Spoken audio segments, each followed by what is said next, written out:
Frères et sœurs, que la grâce et la paix nous soient données de la part de Yahweh, notre Dieu et Père, et de Yeshua, notre Seigneur et Sauveur.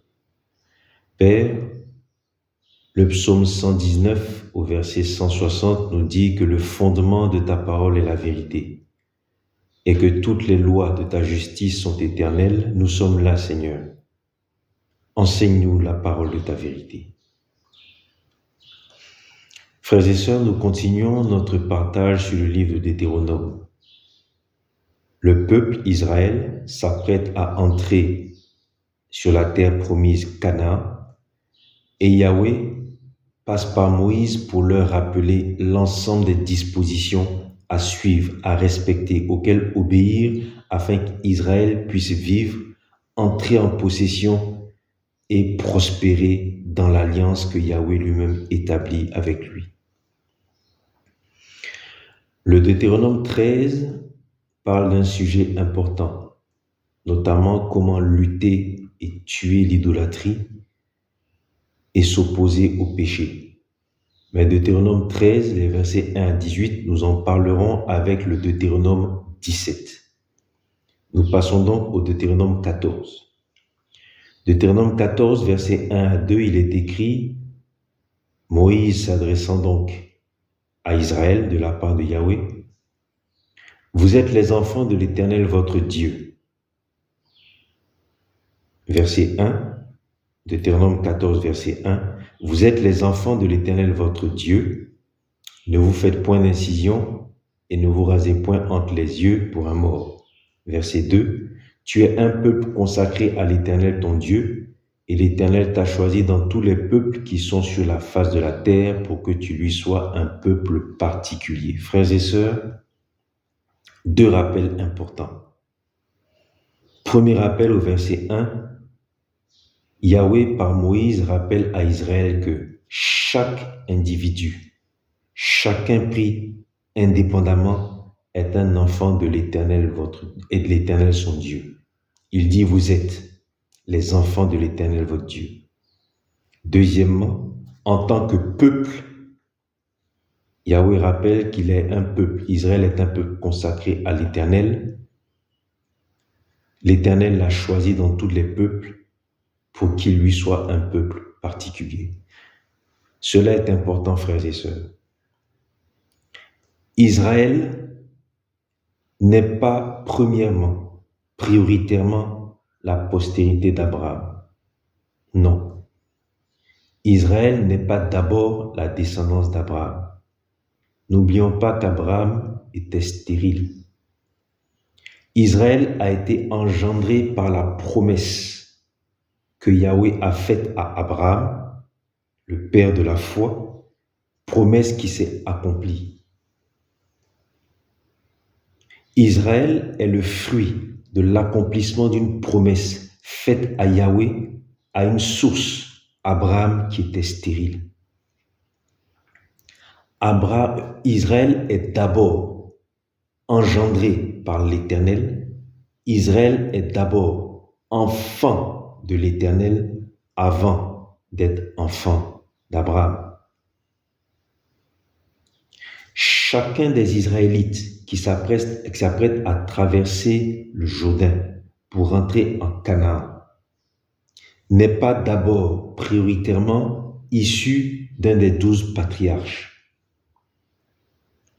Chacun des enfants d'Israël n'appartient pas prioritairement, premièrement, à une des 12 tribus d'Israël, sachant que ces 12 tribus sont issues des 12 fils de Jacob, eux-mêmes descendants d'Abraham, à travers Isaac. Non. Yahweh rappelle ici que chacun des Israélites qui s'apprête à traverser le Jourdain pour entrer en Canaan est d'abord le fruit de la victoire de la promesse de Yahweh, le fruit de la victoire de la parole de Yahweh sur la stérilité, car leur patriarche commun, leur ancêtre commun, Abraham, était stérile.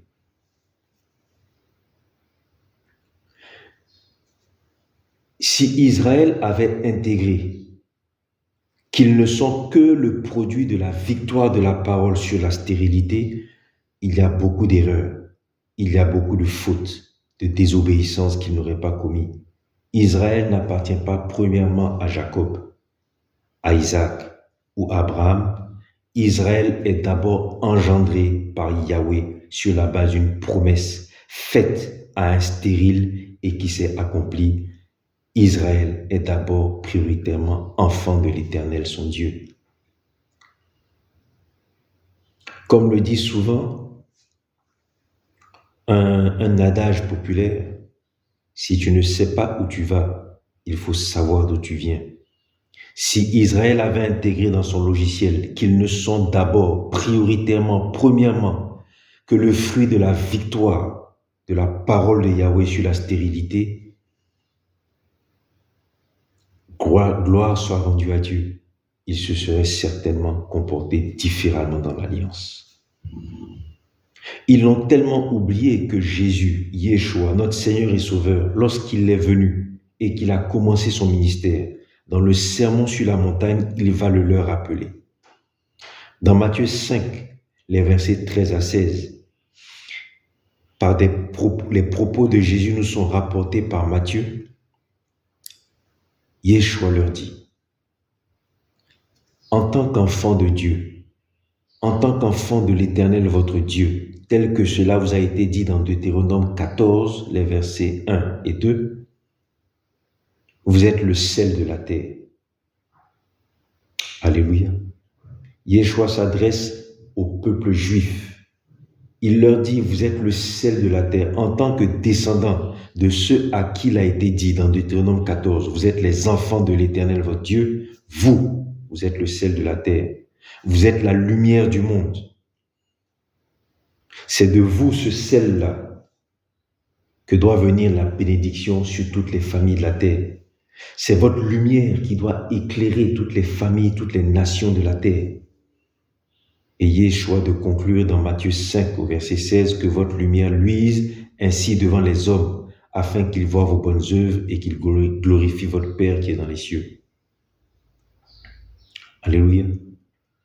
Deuxièmement, au verset 2, Deutéronome 14, verset 2, il est dit, tu es un peuple consacré à l'Éternel, ton Dieu. L'Éternel t'a choisi pour que tu lui sois un peuple particulier. Nous le rappelons, Israël n'existe pas en tant que nation dont le fondement est la politique, l'économie, le militaire ou le culturel. Non, Israël existe d'abord, premièrement, prioritairement, pour être un peuple. Israël existe en tant que peuple pour être un peuple consacré à l'Éternel, un peuple qui soit particulier à l'Éternel parmi toutes les nations.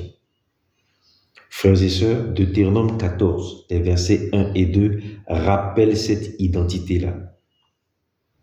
Si Israël avait intégré cette réalité, intégré cette identité, comprenant qu'il n'existe que parce que Dieu l'a voulu, et qu'il n'existe en tant que nation qu'uniquement pour être un peuple particulier, consacré à l'Éternel, il se serait comporté autrement dans l'alliance qu'il a établie. Et la question nous est posée à nous. Dans la nouvelle alliance, celle scellée par le sang, la mort et la résurrection de Yeshua, notre Seigneur et Sauveur, est-ce que nous connaissons notre identité? Savons-nous qui nous sommes?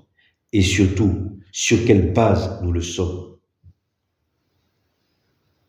La base de l'existence d'Israël, la base sur laquelle Israël est décrété enfant de l'Éternel son Dieu, c'est la victoire de la parole de Yahweh et de la promesse que Yahweh a faite à Abraham, la victoire de la parole et de la promesse sur la stérilité.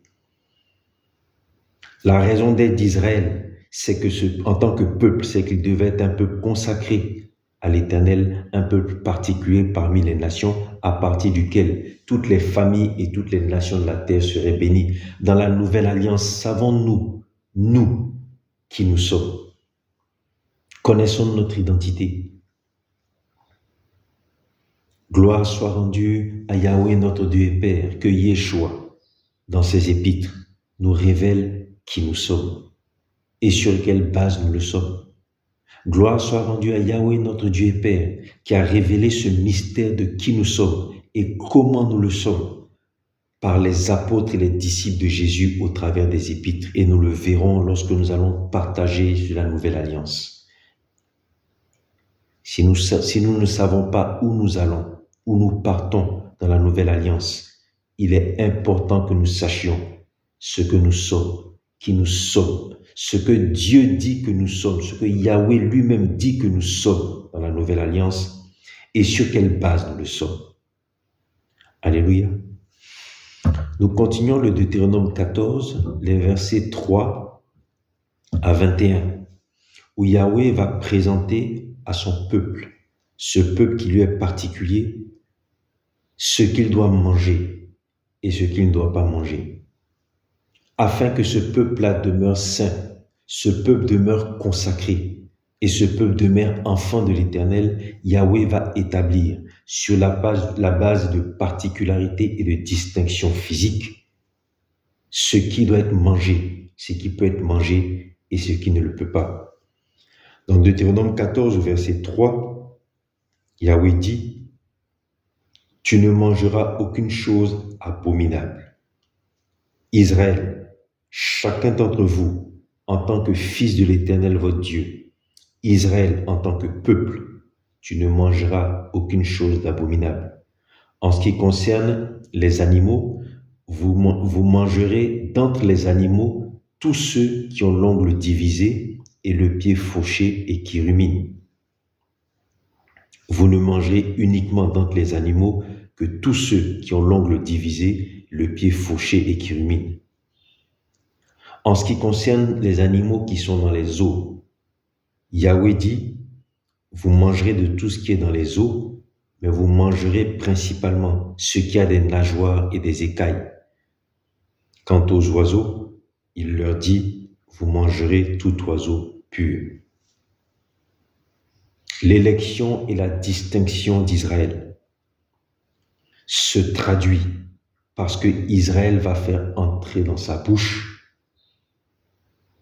Yahweh faisant une séparation entre ce qui est acceptable et ce qui ne l'est pas. Marcher dans l'obéissance implique la distinction. Et cette distinction va même dans les plus petits détails. Et cela, Yahweh le manifeste parce qu'Israël peut manger et ne peut pas manger. Dans Deutéronome 14, les versets 22 à 29, Yahweh va aborder la dîme. Et nous parlerons de ça de façon détaillée dans le Deutéronome 16. Que la grâce et la paix nous soient données de la part de Yahweh, notre Dieu et Père, et Yeshua, notre Seigneur et Sauveur.